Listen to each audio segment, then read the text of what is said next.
Recorded Books and One-Click Digital present Louisiana Saves the Library by Emily Beck Cogburn. Narrated by Kate Forbes. Chapter 1.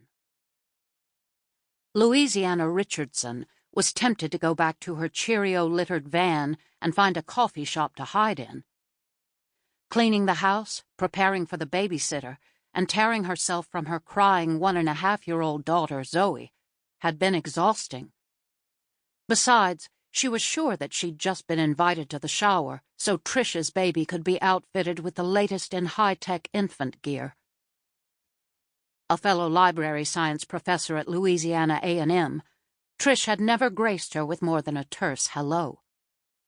The transplanted Texan sometimes gave her pitying glances when Louise opened her purse to find a discarded sippy cup, or tried in vain to remove a juice spot that made her shirt look like a map of Europe. Trish's wrinkle-free clothes were always color-coordinated, and she never accidentally wore one blue and one black shoe. Louise shifted the gift to her other arm and rang the doorbell.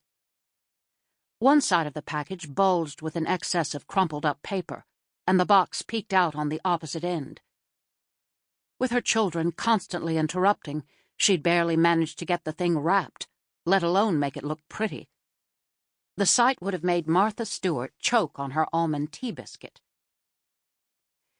When a tall blonde woman wearing a cream-colored pantsuit and gold high-heeled sandals answered the door, Louise nearly dropped the gift and ran.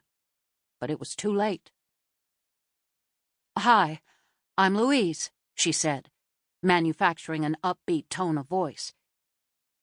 When she first arrived in Louisiana, she'd considered finally ditching the nickname, but quickly abandoned the idea.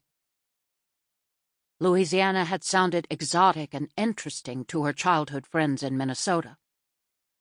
Here, judging from the incredulous look she got the first few times she'd introduced herself, it was just too much. There were women in Georgia named Georgia, and women in Virginia named Virginia, but apparently no one in the Pelican State shared its name, except her. So, Louise it was. "Alicia, pleased to meet you." The woman stepped back to let Louise in. Her toenails were not only painted, but also professionally manicured. Alicia's hair and makeup were so impeccable that she looked like a living doll, the perfect embodiment of a Southern belle, if such an animal still existed. Once Louise was inside the house, the survival of the species was abundantly evident. Southern belles with blonde highlighted hair, wearing ironed, breezy blouses, sipped champagne by the fireplace.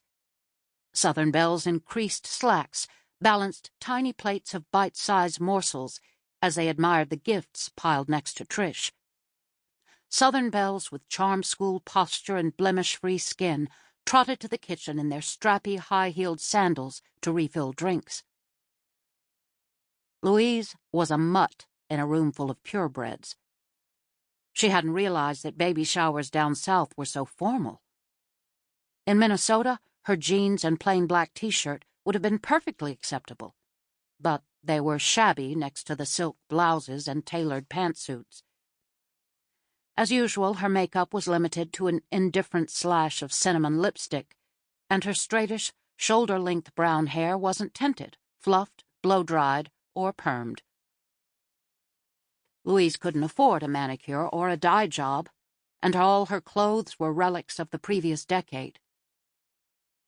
When they were married, her ex-husband had enjoyed buying cute dresses and sexy little tops for her.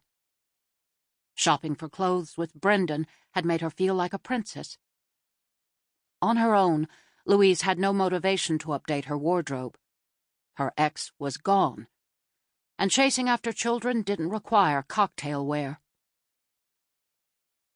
Louise tried to find a dark corner where she could become invisible, but Alicia's house was maddeningly bright and open.